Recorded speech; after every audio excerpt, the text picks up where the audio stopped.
Hi all, welcome to I+. ഞാൻ അക്ഷര. Mathematics പെഡഗോജിയായി ബന്ധപ്പെട്ട കുറച്ച് ചോദ്യങ്ങൾ നമുക്ക് നോക്കാം.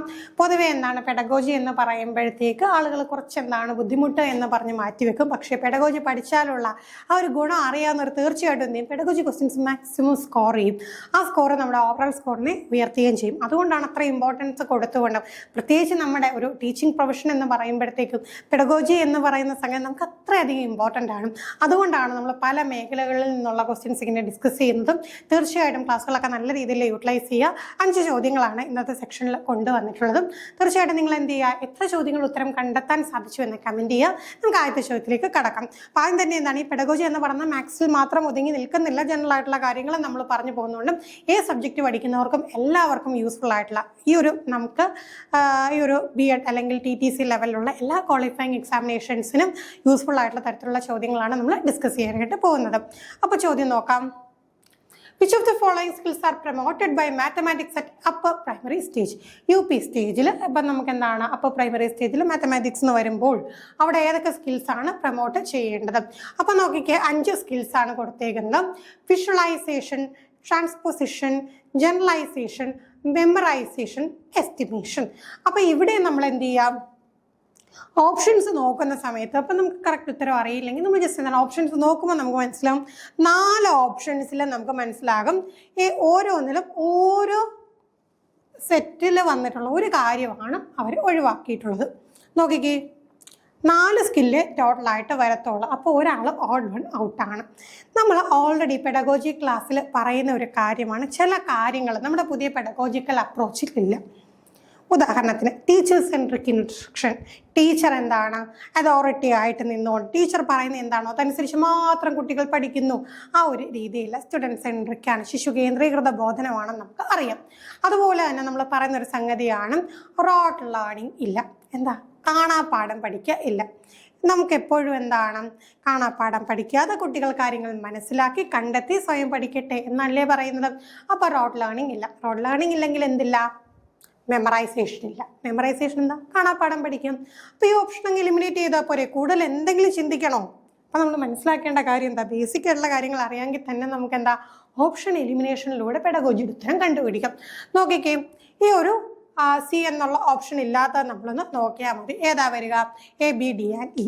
വിഷ്വലൈസേഷൻ ആവട്ടെ, ട്രാൻസ്പോസിഷൻ ആവട്ടെ, ജനറലൈസേഷൻ ആവട്ടെ, എസ്റ്റിമേഷൻ ആകട്ടെ, ഇതെല്ലാം തന്നെ എന്താണ് മാത്തമാറ്റിക്സ് പെഡഗോജി. മാത്തമാറ്റിക്സ് പഠിപ്പിക്കുന്ന സമയത്ത് നമ്മൾ ഈ സ്കിൽസ് ഒക്കെ എന്താണ് UP ലെവലിൽ പ്രൊമോട്ട് ചെയ്യുന്നതാണ്. ഇപ്പോൾ UP ലെവൽ എന്ന് പറഞ്ഞാലും നമുക്ക് ഇതേ സംഗതി തന്നെ ഹൈസ്കൂൾ ലെവലിൽ നിന്ന് മാറ്റിയാലും ഹയർ സെക്കൻഡറി ലെവലിൽ നിന്ന് മാറ്റിയാലും ഇത്തരത്തിന് മാറ്റമൊന്നും വരാൻ പോകുന്നില്ല. ഓക്കെ, നമുക്ക് അടുത്ത ചോദ്യത്തിലേക്ക് കടക്കാം. Which of the following aligns with the overall objective of achieving mathematics for all as per NCF 2005? അപ്പോൾ NCF 2005 പ്രകാരം നാഷണൽ കരിക്കുലം ഫ്രെയിംവർക്ക് 2005 പ്രകാരം ഓരോ സബ്ജക്റ്റിനെ കുറിച്ചും കുറേ കാര്യങ്ങൾ അവർ പറഞ്ഞിട്ടുണ്ട്. അങ്ങനെ മാത്സിനെ കുറിച്ച് പറഞ്ഞിട്ടുള്ള ഒരു കാര്യം നോക്കിക്കേ, overall objective of achieving mathematics for all, mathematics എല്ലാവർക്കും എന്നുള്ള ഒരു ഐഡിയ പ്രോത്സാഹിപ്പിക്കാനായിട്ട് എന്താണ് നമ്മൾ ചെയ്തിട്ടുള്ളത് നോക്കാം. It should be acknowledged that mathematics is mean for selected few students. Textbooks should only include problems of average difficulty. Contributions of mathematicians from different regions and different social groups should be highlighted. Mathematically talented students should be groomed in isolation. അപ്പോൾ 4 objective. ഒന്നാമത്തെ objective നോക്കിക്കേ, mathematics എന്ന് പറയുന്നത് വളരെ select ചെയ്യപ്പെട്ട few സ്റ്റുഡൻസിന് വേണ്ടി മാത്രം ഉള്ളതാണ്. അങ്ങനെ പറഞ്ഞാൽ നേരെ ഓപ്പോസിറ്റ് ആയില്ലേ, മാത്തമാറ്റിക്സ് ഫോർ ഓൾ എന്നാണ് നമ്മൾ ആദ്യം പറഞ്ഞത്. കുറച്ച് സെലക്ട് ചെയ്തവർക്ക് വേണ്ടി മാത്രം എന്ന് പറഞ്ഞു കഴിഞ്ഞാൽ ശരിയാണോ? അല്ല, തെറ്റാണ്. Text book should only include problems of average difficulty. Average difficulty മാത്രമുള്ള ചോദ്യങ്ങൾ വെക്കണം എന്ന് പറയുന്നത് ഇതുമായിട്ട് ചേർന്ന് പോകില്ല. മാത്തമാറ്റിക്കലി ടാലൻറ്റഡ് ആയിട്ടുള്ള സ്റ്റുഡൻസിനെ എന്താണ് ഗ്രൂംഡ് ഇൻ ഐസൊലേഷൻ, ഒറ്റയ്ക്ക് കൊണ്ടിരുത്തി പഠിപ്പിക്കണം. അതും ശരിയാവില്ല. പിന്നെ എന്താ നമുക്ക് കറക്റ്റ് ഇവിടെ ആൻസർ ആയിട്ട് വരിക, contributions of mathematician from different regions and different social group should be highlighted. മാത്തമാറ്റിക്സിൽ കോൺട്രിബ്യൂഷൻസ് നടത്തിയിട്ടുള്ളവർ 1 2 പേരല്ല അല്ലേ, ഒരുപാട് പേരുണ്ട്. അവർ ഒരേ സ്ഥലത്ത് നിന്നുള്ളവരല്ല. They from different regions and different social groups. പല റീജിയനിൽ നിന്ന്, പല സാമൂഹിക ഗ്രൂപ്പുകളിൽ നിന്ന് വരുന്നവരാണ്. അങ്ങനെ വരുമ്പോൾ എന്താണ്, മാത്തമാറ്റിക്സ് എന്ന് പറയുന്നത് ആരുടെയും കുത്തകയൊന്നും അല്ലല്ലേ. അപ്പോൾ അവിടെ എന്താണ്, എല്ലാവരും ഇൻക്ലൂഡഡ് ആയി വരുന്നു. അത് തന്നെയല്ലേ നമ്മുടെ ചോദ്യം. നോക്കിക്കേ, മാത്തമാറ്റിക്സ് ഫോർ ഓൾ. ഓക്കെ, അപ്പോൾ അങ്ങനെ വെച്ചിട്ട് കണക്ട് ചെയ്താൽ മതി. അടുത്ത ചോദ്യം, which of the following is a desirable practice in the context of teaching and learning of measurement of volume? അടുത്ത teaching and learning of measurement of volume measure ചെയ്യാനായിട്ട് അപ്പോൾ അവിടെ യൂസ് ചെയ്യാവുന്ന ഏറ്റവും ഡിസൈറബിൾ ആയിട്ടുള്ള പ്രാക്ടീസ്, ഏറ്റവും ആപ്റ്റ് ആയിട്ടുള്ള, ഏറ്റവും ചേർന്ന് വരുന്ന പ്രാക്ടീസ് ചെയ്ത് നമുക്ക് നോക്കാം. Begin by writing the formula of volume of a cube. Encourage precise calculation right from the beginning. Begin by introducing students to the volume of 2D figures. Encourage students to figure out ways to calculate the volume of different objects. അപ്പം നോക്കിക്കേ, പല മെത്തേഡുകളാണ് നമ്മൾ പറഞ്ഞേക്കുന്നത്. ഒന്നെന്താണ്, ആദ്യം തന്നെ ഒരു ക്യൂബിൻ്റെ വോളിയത്തിൻ്റെ formula എഴുതിയിടുക. അല്ലെങ്കിൽ എന്താണ്, തുടക്കത്തിൽ തന്നെ കാൽക്കുലേഷൻ എവിടെയും തെറ്റരുത് എന്നുള്ള ശ്രദ്ധയോടുകൂടി എന്താണ് അവരെ എൻകറേജ് ചെയ്യുക. പിന്നെ അല്ലെങ്കിൽ എന്താണ്, 2D ഫിഗേഴ്സിൻ്റെ വോളിയം പറഞ്ഞുകൊണ്ട് ഇൻട്രൊഡ്യൂസ് ചെയ്യുക. അടുത്ത എന്താണ്, figure out ways to calculate volume of different objects.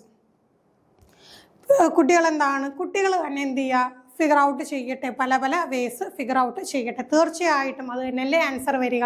കാരണം എന്താണ്, സ്റ്റുഡൻറ് സെൻട്രിക് ആണ്, ആക്ടിവിറ്റി ഓറിയൻറ്റഡ് ആണ്. അങ്ങനെ വരുമ്പോഴത്തേക്കും ഈ പറഞ്ഞ വോളിയം ഓഫ് എ ക്യൂബ് അങ്ങോട്ട് പറഞ്ഞു കൊടുക്കാം, അല്ലെങ്കിൽ കാൽക്കുലേഷൻ എവിടെയും ഒരു തുള്ളി തെറ്റാൻ പാടില്ല എന്ന് പറഞ്ഞ് കൂടെ നിൽക്കാം, അല്ലെങ്കിൽ എന്താ 2D ഫിഗേഴ്സിൻ്റെ വോളിയം ഇങ്ങനെയാണ് എന്ന് പറഞ്ഞു കൊടുക്കാം.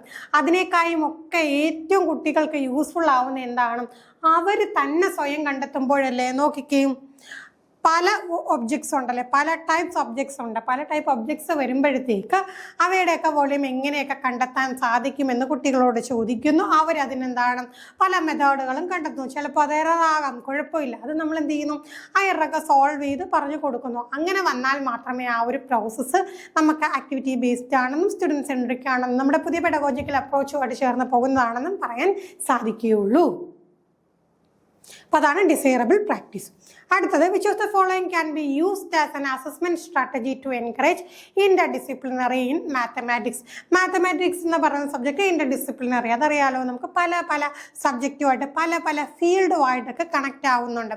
അപ്പം ആ ഒരു സംഗതിയുമായിട്ട് ചേർന്ന് വരുന്നത് എന്തൊക്കെയെന്ന് നോക്കാം. Projects, field TRIPS, anecdotal records, olympiad. അപ്പം നോക്കിക്കേ, നമുക്ക് ഒരു പെർട്ടിക്കുലർ ഒരു മേഖലയിൽ ഒതുങ്ങി നിൽക്കാൻ പാടില്ല എന്നുള്ള ഓപ്ഷൻ അങ്ങ് നോക്കണം അല്ലേ. അപ്പം നോക്കിക്കേ, ആ ഓപ്ഷനുകളെ നമുക്ക് മാറ്റിക്കഴിഞ്ഞാൽ, ഇപ്പം മാത്തമാറ്റിക്സ് എന്ന് പറഞ്ഞാൽ മാത്തമാറ്റിക്സ് മാത്രം വന്നു കഴിഞ്ഞാൽ നമുക്കത് ഇന്റർഡിസിപ്ലിനറി എന്ന് പറയാൻ പറ്റില്ല. മറ്റ് മേഖലകളുമായിട്ട് ഇന്റർമിക്സ് ചെയ്യുന്നുണ്ടെങ്കിൽ നമുക്ക് എന്ത് പറയാം, അവിടെ നമുക്ക് ഈ പറയുന്ന പോലെ കണക്റ്റ് ആവുന്നു എന്ന് പറയാം. A and B, A and C, B and C, C and D. അപ്പോൾ ഇതിൽ രണ്ട് കാര്യങ്ങൾ നമുക്ക് മനസ്സിലാക്കാം. ഏതോ രണ്ട് കാര്യം മാത്രമേ ഈ പറയുന്ന ഇന്റർഡിസിപ്ലിനറി അപ്രോച്ചിനെ ബൂസ്റ്റ് ചെയ്യത്തുള്ളൂ. രണ്ടെണ്ണം മാത്തമാറ്റിക്സിൽ മാത്രം ഒതുങ്ങി നിൽക്കുന്നു. അപ്പോൾ എന്താണ്, മാത്തമാറ്റിക്സിൽ ഒതുങ്ങി നിൽക്കാതെ വരുന്നത് എന്തൊക്കെയാണ്, എ ആൻഡ് ബി പ്രോജക്ട്സും ഫീൽഡ് ട്രിപ്സും നമുക്ക് എന്ത് ചെയ്യാൻ കഴിയും, ഈ പറയുന്ന പോലെ പല പല മേഖലയായിട്ട് മിക്സ് ചെയ്യാനായിട്ട് സാധിക്കും. എന്നാൽ അനക്ഡോട്ടൽ റെക്കോർഡ് എന്ന് പറയുമ്പോൾ ഏതെങ്കിലും ഒരു പ്രത്യേക സംഭവത്തെയാണ് നമ്മൾ നോട്ട് ചെയ്യുന്നത്. ആ പ്രത്യേക സംഭവത്തെ നോട്ട് ചെയ്യുന്നത് എങ്ങനെയാണ് മാത്തമാറ്റിക്സിനെ ഇന്റർഡിസിപ്ലിനറി ആക്കുന്നത്. ക്യുമുലേറ്റീവ് റെക്കോർഡും അനക്ഡോട്ടൽ റെക്കോർഡും നമ്മൾ പഠിച്ചിട്ടുണ്ട്. കുട്ടിയുടെ എല്ലാ കാര്യങ്ങളും കൃത്യമായിട്ട് എന്താണ് ഓരോ കാര്യം രേഖപ്പെടുത്തി പോകുന്നതാണ് ക്യുമുലേറ്റീവ് റെക്കോർഡ്. എന്തെങ്കിലും ഒരു പർട്ടിക്കുലർ ഇൻസ്റ്റന്റ്, പർട്ടിക്കുലർ ഒരു സാഹചര്യം, പർട്ടിക്കുലർ ആയിട്ടുള്ള ഒരു കാര്യം അത് നോട്ട് ചെയ്ത് വെക്കുന്നതാണ് അനക്ഡോട്ടൽ റെക്കോർഡ്. ഇനി ഒളിമ്പിയാഡ് എന്ന് പറയുമ്പോഴത്തേക്ക് നമുക്ക് മാത്തമാറ്റിക്സ് ഒളിമ്പിയാഡ് എന്ന് പറയുമ്പോൾ മാത്തമാറ്റിക്സ് മേഖലയിൽ ഏറ്റവും എക്സലൻ്റ് ആയിട്ടുള്ള കുട്ടികളെയൊക്കെ കണ്ടെത്താനായിട്ട് നടത്തുന്ന സ്കോളർഷിപ്പ് പോലുള്ള എക്സാം ഒക്കെയാണ്. അപ്പോൾ അവിടെ വരുമ്പോഴും അവിടെ ഇന്റർഡിസിപ്ലിനറി വരുന്നില്ല, അത് മാത്സിലേക്ക് മാത്രം ഒതുങ്ങി പോകുന്നു. അപ്പോൾ ആ രണ്ട് കാര്യം മനസ്സിലാക്കിയാൽ തന്നെ നമുക്ക് എന്ത് ചെയ്യാൻ പറ്റും, പ്രോജക്ട്സ് നമുക്ക് ഇന്റർഡിസിപ്ലിനറി ആയിട്ട് ചെയ്തുകൂടെ. ഫീൽഡ് ട്രിപ്പിന് പോകുന്നു, അപ്പോൾ ഒരിക്കലും അത് മാത്തമാറ്റിക്സ് മാത്രമായിട്ട് ഒതുങ്ങി നിൽക്കുന്നില്ലല്ലേ, ഒരുപാട് കാര്യങ്ങൾ അവിടെ വരുന്നു. പ്രോജക്റ്റിൽ നമുക്ക് എന്ത് ചെയ്യാം, ഒരുപാട് കാര്യങ്ങൾ ഇൻക്ലൂഡ് ചെയ്യാം. അപ്പോൾ അങ്ങനെ വരുമ്പോഴത്തേക്ക് ഈ രണ്ട് ഓപ്ഷനാണ് നമുക്കിവിടെ ഏറ്റവും ആപ്റ്റായിട്ട് വരുന്നത്. അടുത്ത ചോദ്യം, things which are equal to the same thing are equal to one another. This axiom which is basis to arithmetic and algebra is given by. നമുക്ക് അരിത്തമെറ്റിക്സിലും ആൽജിബ്രയിലും ബേസിസ് ആയിട്ട് വന്നിട്ടുള്ള ഒരു സംഗതിയാണ് നമ്മൾ പറഞ്ഞേക്കുന്ന ഒരു ആക്സിയമാണ്. ആരാണ് പറഞ്ഞത് എന്ന് കണ്ടെത്താനാണ്. ആക്സിയം എന്താണെന്ന് നമുക്കൊന്നുകൂടെ നോക്കാം. Things which are equal to the same thing are equal to one another. ഇപ്പൊ എന്താണ്, രണ്ട് സംഗതികൾ സെയിം ആണെങ്കിൽ, ഫോർ എക്സാമ്പിൾ ജസ്റ്റ് ഒരു പിക്ചർ വെച്ച് നമുക്ക് പറയാമല്ലേ.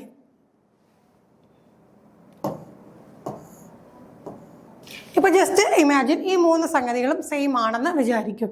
Things which are equal to the same thing, ഇതിന് ഈക്വൽ ആണ്, ഇതിന് ഈക്വൽ ആണ്.